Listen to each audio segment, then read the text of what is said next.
Hello friends, welcome back to my YouTube channel.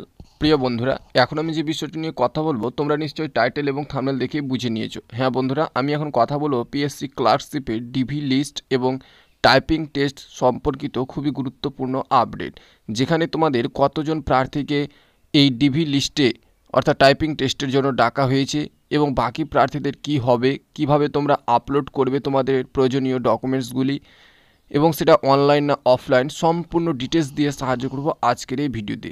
সুতরাং আজকের এই গুরুত্বপূর্ণ ভিডিওটি কোথাও স্কিপ করবে না, সম্পূর্ণ দেখার চেষ্টা করবে। তো চলো বন্ধুরা, ভিডিওটি শুরু করা যাক।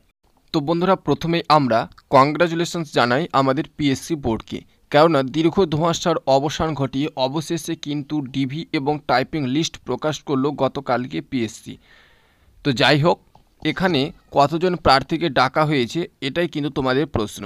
দেখো বন্ধুরা, সেখানে স্পষ্ট বলে দেওয়া রয়েছে নোটিশটিতে। তোমরা অনেকে কিন্তু নোটিশটি ডাউনলোড করতে পারোনি টেকনিক্যাল প্রবলেম অর্থাৎ সার্ভার ডাউনের জন্য।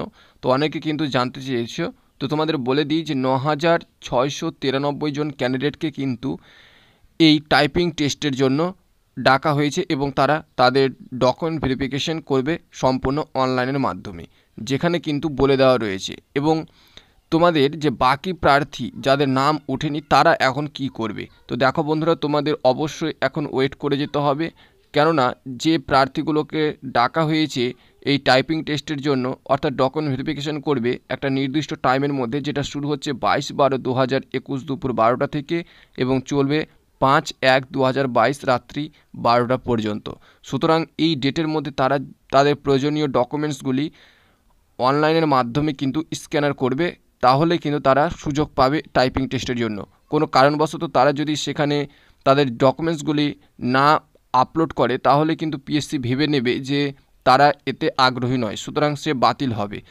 এবং তাদের যে সেকেন্ড লিস্ট, অবশ্যই সেকেন্ড লিস্ট প্রকাশ করা হবে পিএসসির তরফ থেকে এবং সেই সেকেন্ড লিস্টে কিন্তু বাকি প্রার্থীদের নাম আসবে, তবে সেটা মেরিট অনুযায়ী। অর্থাৎ এই ৯,৬৯৩ জন ক্যান্ডিডেটের পরে যাদের নাম রয়েছে তাদের কিন্তু ডাকা হবে প্রয়োজনীয় শূন্যপদ অনুযায়ী।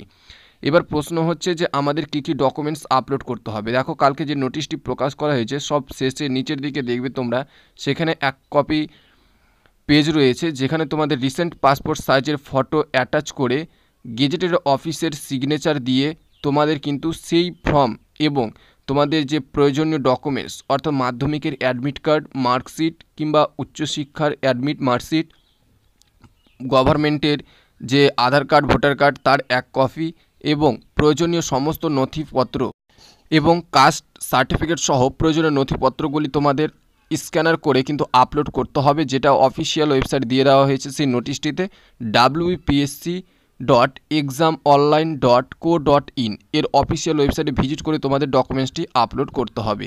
এবং তোমাদের টাইপিং টেস্ট শুরু হবে মোটামুটি ডকুমেন্ট ভেরিফিকেশনের প্রায় 15 থেকে 20 দিনের মাথায়। তো বন্ধুরা, এটাই ছিল তোমাদের জন্য লেটেস্ট আপডেট। অবশ্যই যদি কিছু জানার থাকে কমেন্ট বক্সে কমেন্ট করে জানাতে ভুলবে না।